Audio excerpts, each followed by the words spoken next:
રાજકોટમાં વડાપ્રધાન નરેન્દ્ર મોદીના આગમનને લઈને તૈયારીઓને આખરી ઓપ અપાઈ રહ્યો છે, જેમાં 25 ફેબ્રુઆરીએ વડાપ્રધાન નરેન્દ્ર મોદી રાજકોટ આવશે, ત્યારે પીએમના કાર્યક્રમ અંતર્ગત એસટી બસો ફાળવવામાં આવી. રાજકોટ એસટી ડિવિઝન દ્વારા 200 એસટી બસ ફાળવવામાં આવશે. આ અંગે રાજકોટ એસટી વિભાગના નિયામકે નિવેદન આપ્યું. જે ગ્રામ્ય વિસ્તારમાં એક જ એસટી બસ જતી હશે તેવા ગ્રામ્ય વિસ્તારનો રૂટ કપાશે નહીં. જ્યાં વધુ બસ મળતી હશે એવા જ રૂટ ઉપર બસ કંટ્રોલ કરવામાં આવશે. તેમજ રાજકોટ શહેરને 3200 કરોડથી વધુના કામના પ્રોજેક્ટની ભેટ મળવાની છે. તેમજ રાજકોટમાં વડાપ્રધાન નરેન્દ્ર મોદી 1195 કરોડના ખર્ચે બનેલી એમ્સનું પણ લોકાર્પણ કરશે.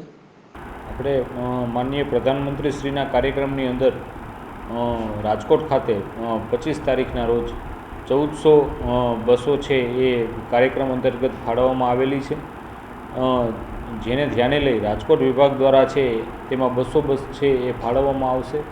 પરંતુ જે રૂટ કંટ્રોલ કરવાની વાત છે, તો જે રૂટ ઉપર અન્ય બસો છે એ પેસેન્જરને મળતી હોય તેમાંથી જ આપણે બસ છે એ કંટ્રોલ કરશું. જે કોઈ ગામડાની અંદર એક જ બસ જતી હશે તો એની ખાસ તકેદારી રાખવામાં આવશે અને તેવી બસ છે એ આપણા દ્વારા છે એ કંટ્રોલ કરવામાં ક્યારેય પણ આવતી નથી.